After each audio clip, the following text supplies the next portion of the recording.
The Fighting Illini of Illinois battle the Wildcats of Kentucky. Then a Saturday edition of NFL 82. Dan Fouts and the Chargers take on the Super Bowl champion 49ers on NBC Sports next Saturday. Well, it was 2 touchdowns by Marcus Allen, 1 by Kenny King. A 40-yard interception returned by Rod Martin gave the Raiders a 28-7 lead. NFL 82 halftime activities will continue in a moment. We'll be right back after these messages from your local station.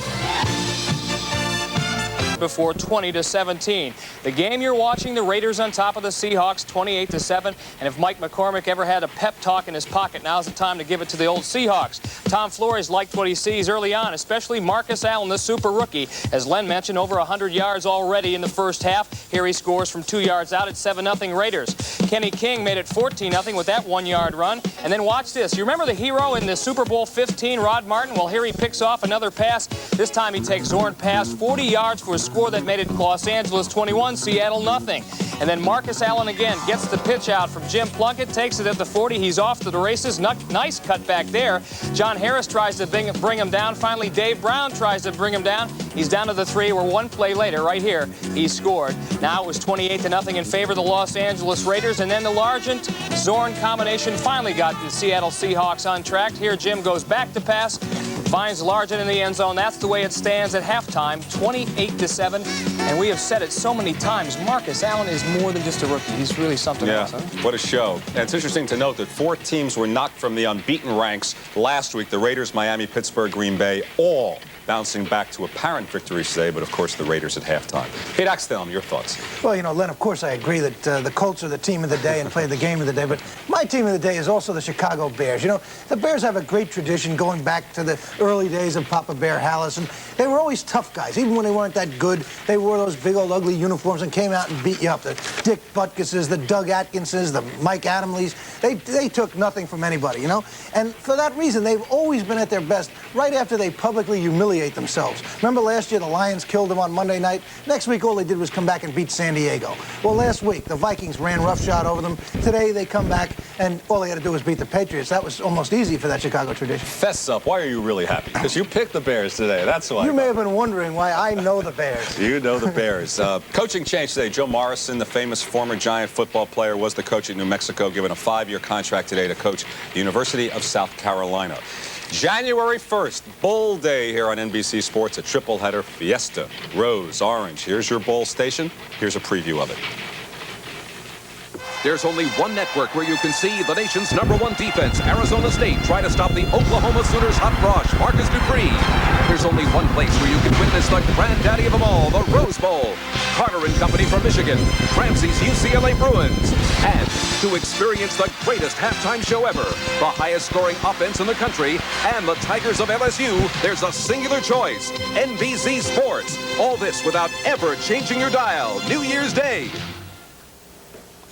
So when you wake up from the night before New Year's Day, just leave it on NBC Sports, and we'll have football wall-to-wall that day. And next Saturday, NFL football right here on NBC. We will be at Candlestick Park, San Francisco. The Super Bowl champs host the high-flying San Diego Chargers. 3:30 Eastern Time, NFL 82. I hope you'll join us. After these messages, we'll be going back to Phil Stone and Gene Washington in Los Angeles.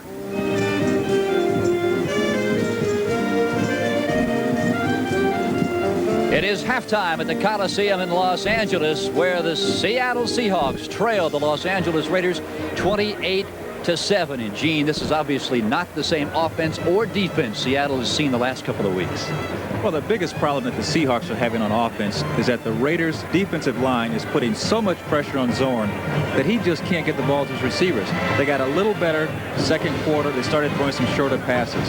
The Raiders on offense, their line is just doing what Cincinnati did to them last week. They're overpowering Seattle's defense. Jim Plunkett is moving the ball down the field virtually at will. Is it a case, do you think, Gene, where Seattle's offense is simply not performing, or a case where the Raider defense is just playing tremendously well? I think it's a case where the Raiders are really playing very, very good football today. Seattle, they're an opportunistic football team. You can expect them to come back in the second half, and they're going to stir things up. They're not out of this football game by a long way. What do you suppose Mike McCormick is saying to his offense and defense right now? What do they have to do to get back in this ball game? Well, I think we'll see Seattle with an awful lot of 3 wide receivers, and in some cases maybe even 4. They need to get some points on the board early so that they feel that they have a really good chance of winning this football game. If the Raiders get conservative, if they start playing more zone defense and get conservative, Seattle can move right down the field and score. But I don't expect that from the Raiders. I think they'll continue to blitz. Well, Seattle has not done well offensively at all today, and one of the big reasons is the Raider defense. It was the Raider offense that got things going early on with about 3 minutes and 32 seconds to play in the first period. The call came to Marcus Allen, the rookie out of Trojan country. He took it in to make it 7-0 Los Angeles. And then with 14-12 to play, just about 48 seconds gone in the second period, it was Kenny King from a yard away. And then Rod Martin picked off a Jim Zorn pass, took it 39 yards into the end zone. That made it 21-0. 6 minutes after that, watch Marcus Allen, a pitch around the right side. The block he gets from Bob Chandler right there on John Harris sprung Marcus all the way down to the 3-yard line. From there, he got the pitch once again and took it on in. That one made it 28-0. Allen with 2 touchdowns. And then with 1:11 to play before halftime, Jim Zorn to Steve Largent. And that is where we stand right now at Los Angeles Memorial Coliseum. It is halftime. 28-7 Raiders. Los Angeles is back out on the field. The Seattle Seahawks are down at the tunnel, just about ready to come out. Jim Plunkett, he is having a good day. But then again, Gene, the difference between Jim Zorn and Jim Plunkett is this guy you're looking at has had time to unload. Well, you know, it's a trite phrase sometimes to say that an offensive line is controlling the line of scrimmage, but that is what's happening. The Raider offensive line, and those guys have been playing very good football today. Mickey Marvin, Henry Lawrence, Curt Marsh, who's taken over for Gene Upshaw at left guard. Bruce Davis, the left tackle, has taken over for Art Shell. Those guys are all 265, 270 pounds, and when they lean on you, you really feel it. We're getting to that time of this abbreviated season when the playoff pictures begin to take shape. Certainly, if the Raiders can hold on and win this ball game, they will be 4-1. And you start to look at the things that are going to make a team playoff bound and that which will not elevate a team into playoff contention. Certainly, the one-loss record is the most important thing. These are a look at the standings as we have them at this moment. Cincinnati winning today 4-1. Miami also 4-1. The Steelers likewise. The Raiders 3-1 at this moment. The Jets 3-1. It is Buffalo, San Diego 3-2 now. Seattle 2-2. Of course, that will change today. New England 2-3. The Browns dropping to San Diego today also fall to 2 wins and 3 losses. It is Denver with a 1-3 mark, rounded out Houston, Kansas City. The Baltimore Colts losing to Cincinnati today 20-17. They are still winless. It is going to be a very, very complicated playoff picture, you can be sure, here in 1982. The top 8 teams in the AFC and the NFC will qualify for the playoffs, but if there is a tie for that 8th spot, then it goes to head-to-head confrontations. About the 4th consideration is total points. So there will be a lot of factors that will figure into a team making or not making the 1982 playoff picture. Set to go. Seattle will kick it away. The Raiders out in front 28-7 as we are set to begin the second half. Phil, as you mentioned, the scoring might come into play when there's a tie-breaking situation.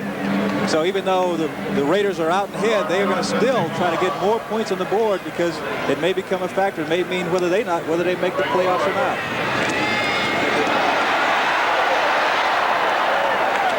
Not a bad little burst there by Greg Pruitt. A 33-yard return out to the 34-yard line. Gregory Johnson on the stop. I'll tell you what, you won't find a bigger hole than that to run through. Well, the Raiders made a deal for Greg Pruitt just for this reason, to run back kickoffs. They hadn't done a very good job in the last year or so on their special teams, particularly this situation, and that's why they went to get Greg Pruitt. Not to have him run the ball from the offensive formation, but to run back kickoffs. And he's done a very good job since he's been here. The I formation. Watch for Marcus Allen. And there he is. Out to near the 40-yard line. A pickup of nearly 5. Robert Hardy out of Jackson State stops Allen. Lineups remain the same. Offensive backfield, Jim Plunkett at quarterback, Allen and King the running back. What a day they're having. The receivers, Branch, Christensen, and Barnwell. And the offensive line, and a good one it has been today. Davis, Marsh, Dalby, Mickey Marvin, and Henry Lawrence.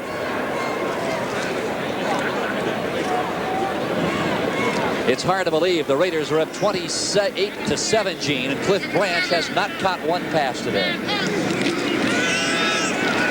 Deep drop by Plunkett. And he goes for Allen. He cannot hold on. Good coverage by Keith Butler with help from Dave Brown. Well, Phil, as you pointed out, Cliff Branch hasn't caught a pass, but I'll tell you one thing. Seattle is very, very concerned about Cliff Branch. Take a look at the defensive line. Seattle is Jacob Green, Robert Hardy, Manu Tuiasosopo at number 77, #1 draft choice. Jeff Bryant. Linebackers Bruce Scholtz, Michael Jackson in the middle, and Keith Butler on the outside. Defensive backs Keith Simpson, Dave Brown, Don Dufek, and John Harris. Free safety. 3rd and 5. Plunkett pressured. He's hit just as he releases the ball. He was going for Marcus Allen. Jacob Green, great pressure. And he's beside himself as he walks off the field. I think he wanted an offensive holding call, didn't get it. He's trying to fire up that defensive unit. Well, Jacob Green is a terrific defensive end. Reached out there. I think he's a little upset with himself because he felt he had a chance to get Plunkett. He just sort of slipped by and missed him the first time, came back around, put a little more pressure on him, caused Plunkett to throw the ball, really to throw the ball away. Ray Guy has been around since 1970. This is only the 2nd time he has come into the ball game today.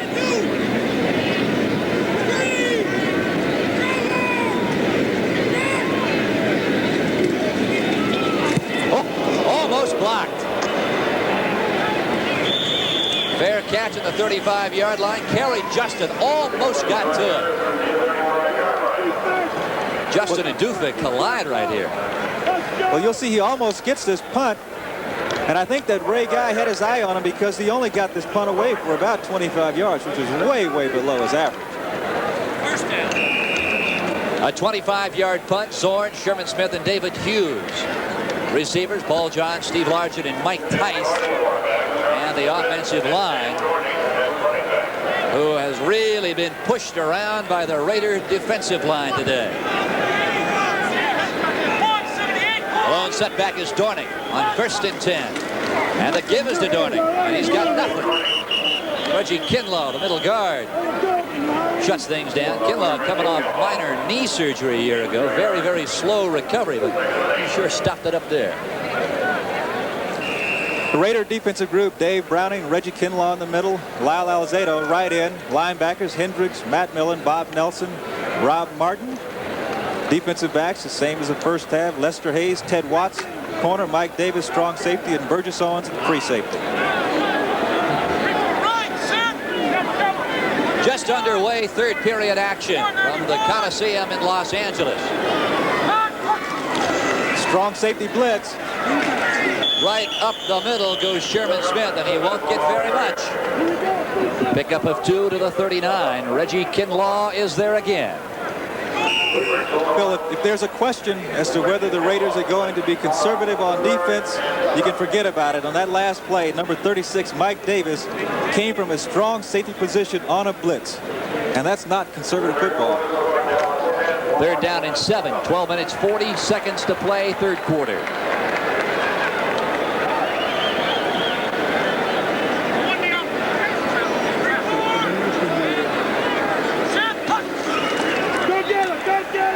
Zorn will sprint left and underthrows Largent at the midfield stripe. So the Seattle Seahawks will be forced to kick it away. The 5th time we'll see Jeff West in the ballgame to punt it away, and he has had an atrocious afternoon punting.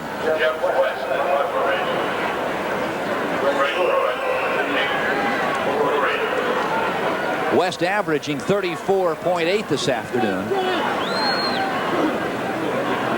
Greg Pruitt standing back at his own 22-yard line. Oh, look at this one. It goes out of bounds at the 32-yard line. A 30-yard punt for West. So the Raiders, when we come back, will have the ball with great field position and a huge lead already.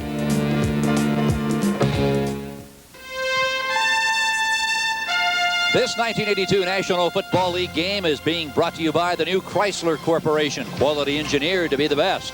By the U.S. Army, a place to be all that you can be.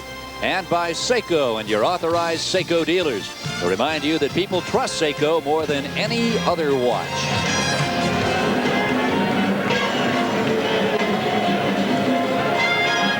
Los Angeles, 1st and 10 at their own 32. Plunkett, 48 yards passing today. He had more than 300 last week in that 31-17 loss to the Bengals. Christensen, the tight end, is hit by the middle linebacker Michael Jackson.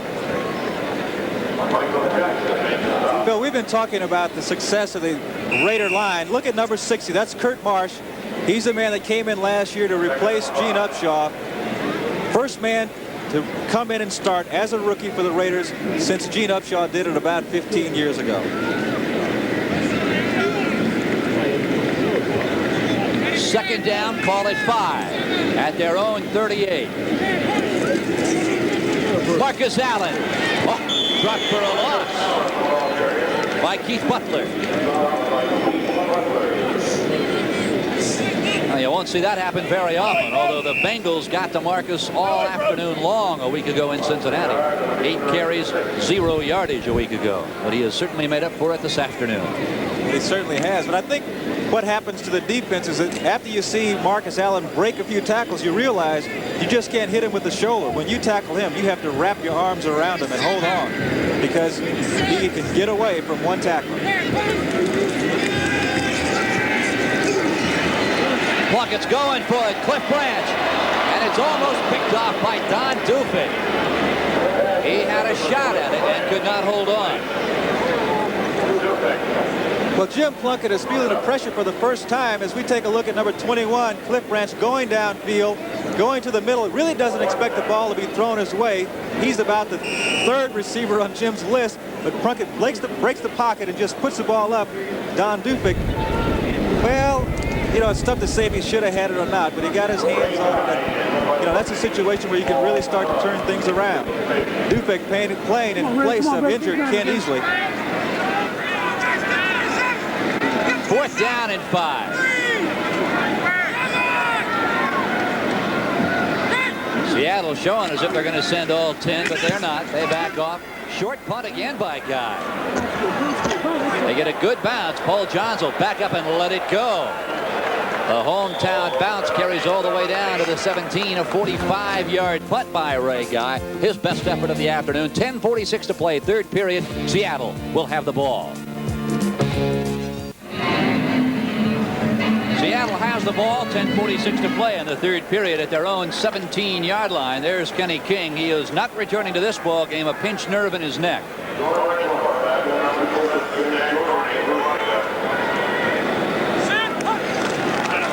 Play action, Zorn to put it up. And he's trying to float it out to Sherman Smith. Could not get there. Scores around the league. Game still going on. Dallas now over the undefeated Redskins, 10-0 at RFK. It is Denver over the Atlanta Falcons, 20-14.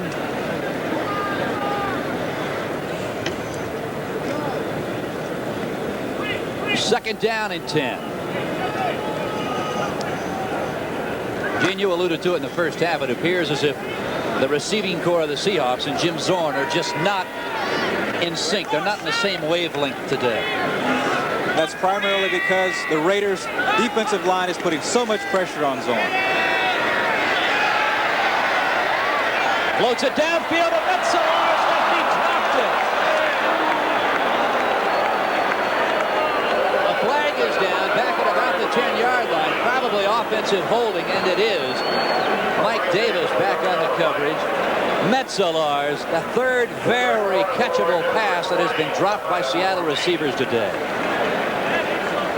Well, Phil, I've played in this Coliseum, as I've mentioned before, several times.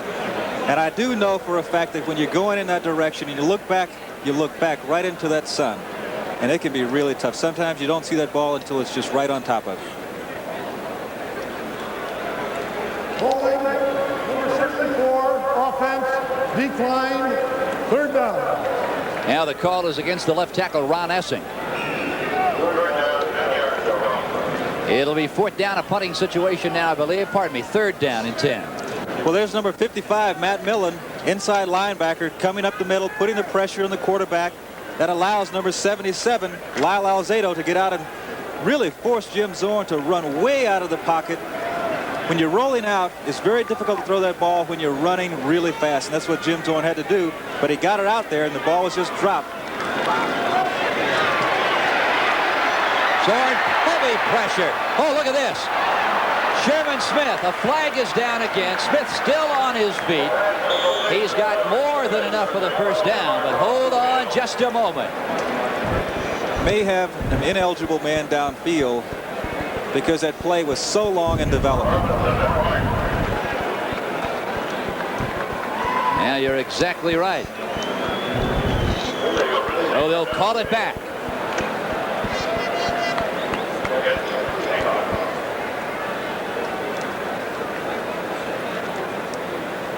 So now the question is, do you take the penalty or do you take the down?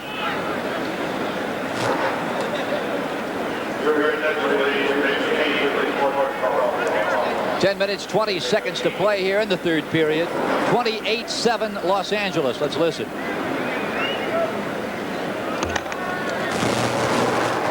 Ineligible receiver downfield, number 76, offense.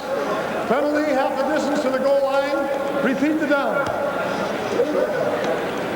Well, that was a right tackle for Seattle, Steve August. That's a tough situation. If you're the offensive lineman, you sort of have a mental clock as to how long it's going to be before you can go downfield, and that play was really slow in development. As a matter of fact, I think Jim Zorn went to his secondary receiver.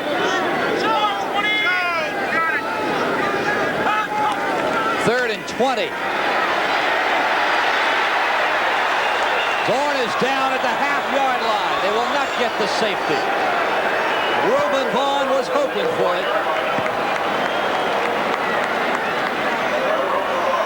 So the clock is stopped. It'll be 4th down and a bundle. Reuben Vaughn comes into this game with 3 sacks, number 99, and Lyle Alzado, both of them. They just put all kinds of heat on Jim Zorn. And the Seattle offensive line, they're really just not doing the job today, Phil. 4th down, 26. Jeff West will not get his full 15 yards to get this punt away. And the Raiders have 10 men on the line. They could block this one. Very short punt. The NFL's best continues. Fouts and his Chargers. Montana and the 49ers. The Aerial Express and the Super Bowl champs. A special Saturday edition of NFL 82 next Saturday. We pause briefly for station identification. This is the NBC television network. You're watching KING-TV, Channel 5, Seattle. Phil Stone and Gene Washington from the Coliseum in Los Angeles. 9:36 to play in the third period. The Raiders on top of the Hawks 28-7. And Los Angeles with excellent field position following a 27-yard punt by Jeff West.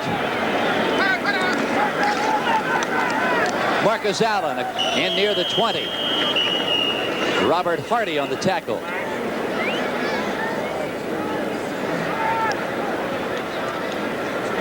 Seahawks came into this game second in the NFL in scoring defense, allowing only 13.5 points a game.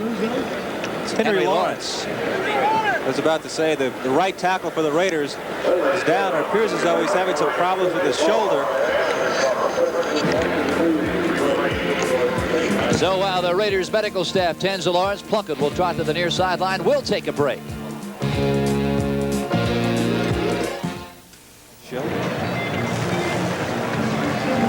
There you take a look at Mike McCormick, and Henry Lawrence is being helped off the field. He will be replaced by Art Shell, another guy who's been around a few years. 15th year, Missouri State.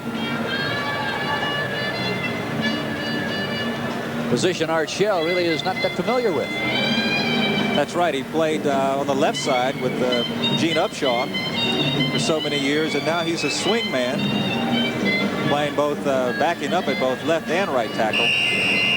And that does make a difference because you get accustomed to that defensive end coming at you from a certain position. He's going to be over on the right side. He's up against one of the best in the league in Jacob Green. So this will be an interesting matchup. 2nd down and 6. The clock running, 9 minutes, 12 seconds to play, 3rd period. Plunkett with time. Now he's hit. Unloads the ball. Wow, Jacob Green all over Plunkett. I was just saying that it's going to be an interesting matchup with Jacob Green over there and Art Shell playing really an unfamiliar position. Jacob Green just used his strength and speed to get around Art Shell. Forced Plunkett to throw a really poor pass. Take a look on the left side of your screen. You'll see Jacob Green come in. There he is, right there. Actually hits Plunkett's arm. I didn't realize that before, but he actually hit his arm as he was throwing the ball. Plunkett 6 for 8 in the first half. Is 1 of 5 here in the second half. Flag is down. Marcus Allen inside the 15-yard line. And I believe it'll be offside against Tuiasosopo.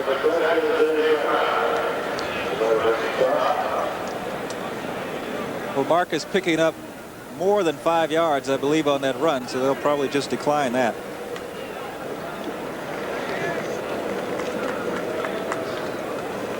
Offside, number 74, defense, declined, 1st and 10.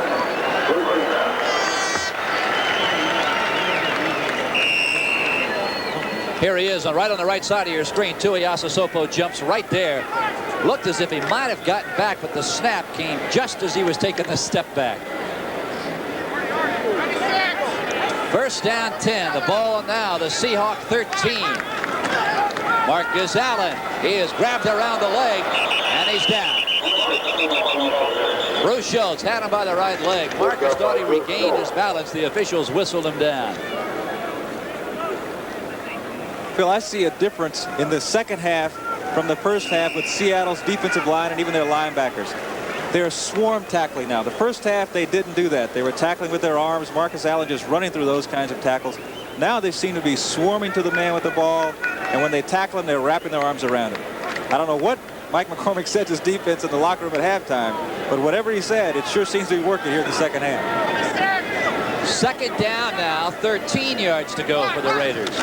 Plunkett to go upstairs. Right over the middle. Michael Jackson and Keith Butler combined to stop Marcus Allen. Boy, this guy didn't kill you on the ground. He'll get you in the air, won't he? Well, Jim Plunkett has been in a lot of pressure situations, and Jacob Green really gets there, puts a lot of pressure on him.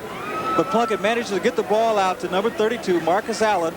Allen loves to run the football, but Oakland says the running back in our offense must be a receiver also. They have to throw that ball to their running backs, and Allen has really responded, coming into today's game 3rd in the AFC with 19 receptions.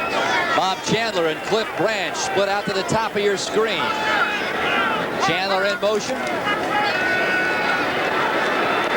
He's right there, picked off. Dufek. He had 1 in the 3rd period. A few moments ago, he could have caught. He was whistled for pass interference at the end zone that gave the Raiders